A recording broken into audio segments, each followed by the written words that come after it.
పోలీసులు చాలా జాగ్రత్తగా ఇతని మీద పెద్ద కేసులు రాబోతున్నాయని చెప్పి దాటించేశారు. ఇదంతా కూడా జగన్మోహన్ రెడ్డి విదేశాలకు వెళ్ళే ముందు రోజు ఇతను తాడేపల్లి ప్యాలెస్కి వచ్చి అతనితో మాట్లాడిన తర్వాత జగన్మోహన్ రెడ్డి ఇచ్చినటువంటి స్కెచ్ ఆధారంగా అతన్ని పోలీస్ ఆఫీసర్లు ఆ ఇంట్లో నుంచి బయటికి పంపించేశారు. గృహ నిర్బంధంలో పోలీసులు అధీనంలో ఉన్నప్పుడు అతను ఎలా వెళ్తాడు పోలీసులు తెలియకుండా?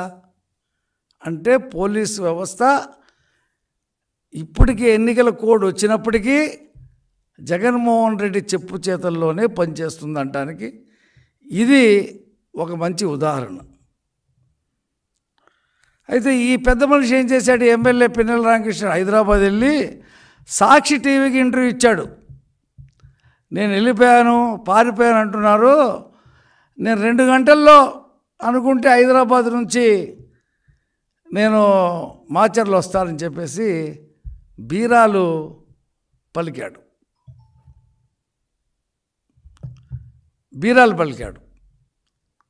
అయితే బీరాలు పలికాడు. మరి ఇప్పుడు ఎక్కడున్నాడో తెలీదు. ఎన్నికలు ముగిసి 10 రోజులైనా పిన్నెల్లి రామకృష్ణారెడ్డిని అరెస్టు చేయకుండా ప్రభుత్వ యంత్రాంగం పనిచేస్తూ ఉంది. అంటే జవహర్ రెడ్డి దీన్ని నడుపుతున్నాడని చెప్పి మేము స్పష్టంగా చెప్తా ఉన్నాం. జవహర్ రెడ్డి ఆధ్వర్యంలో ఇవాళ ప్రభుత్వం పనిచేస్తుందా? సిఎస్సి సెంట్రల్ ఎలక్షన్ కమిషన్ ఆధ్వర్యంలో నడుస్తుందా అనేది మాకు అర్థం కావట్లా. మొత్తం సిఎస్సి ఆధ్వర్యంలో లేకుండా జవహర్ రెడ్డిని నడుపుతారు. వీటన్నిటి కారణం జగన్మోహన్ రెడ్డి తాబేదారుగా పనిచేస్తున్న జవహర్ రెడ్డి, వీళ్ళు కారణం. మేము డిమాండ్ చేస్తూ ఉన్నాం, పిన్నెల రామకృష్ణారెడ్డిని హత్యానేరం కింద అరెస్ట్ చేయాలని. ఎందుకు?